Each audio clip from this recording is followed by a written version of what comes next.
అనుగ్రహంతో విజయేంద్ర సరస్వతి స్వామి వారి ఆశీస్సులతో అత్యంత వైభవంగా అలాగే అతిరుద్ర యాగం మొత్తం 121 మంది రుద్రానికి అలాగే మన గొల్లపల్లి వారు ఇరగవరం నుంచి వచ్చారు. ఇంకా అనేక మంది సహస్ర చండీ యాగం అట్లాగే అతిరుద్ర యాగం, లక్ష మోదక మహాగణపతి యాగం. మోదకాలంటే ఇలా ఉంటాయి. రోజుకి ఇన్ని వేలు చొప్పున తయారు చేసి చక్కగా గణపతికి అందరూ దండం పెట్టుకోండి. మీ విఘ్నాలన్నీ కూడాను నివారణ అయిపోయి అందరికీ మంచి జరగాలి. ముగ్గురు స్వాముల యొక్క దివ్యానుగ్రహం ఎంత వైభవంగా జరుగుతుంది. చంద్రశేఖర భట్ గారు దగ్గర ఉంటున్నారు. యజ్ఞనారాయణ గారు విష్ణుభట్ల వారు కన్నాల నుంచి వచ్చారు. వీరంతా కూడాను ఈ కార్యక్రమంలో పాల్గొన్నారు. ఇక్కడ పెద్ద యాగం పార్వతీ పరమేశ్వరులు కాశీ విశ్వేశ్వరుల దివ్య సన్నిధిలో జరుగుతూ ఉంది. మీరందరూ కూడా రాలేరు కాబట్టి అందరూ కూడా యాగం చూసి మీరందరూ తరించాలి.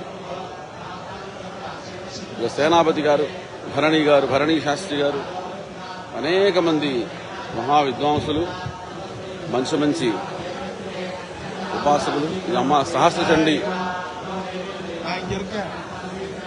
అలాగే మన కార్తికేయ గారి ఆధ్వర్యం కూడా నడుస్తుంది. ఇక్కడ ఇదంతా కూడా చండీ సంబంధించిన గణం సహస్ర చండీ.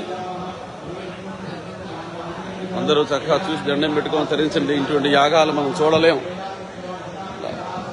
మన దెందుకూరి వీరరాఘవ గణపాటి సోమయాజులు గారు మన విజయవాడ వారు, వీరు ఇక్కడ చాలా సంవత్సరాలుగా కాశీవాసం చేస్తున్నారు.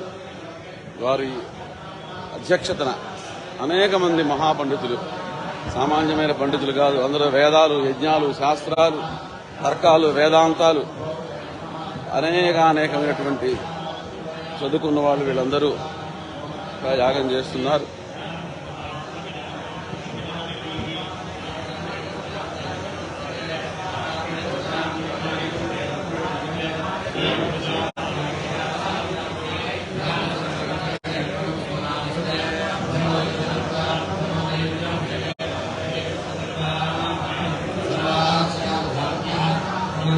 అంతా మన వేదభవనం శ్రీరామ గణపాటి గారి ఒక గణానికి అధ్యక్షులు.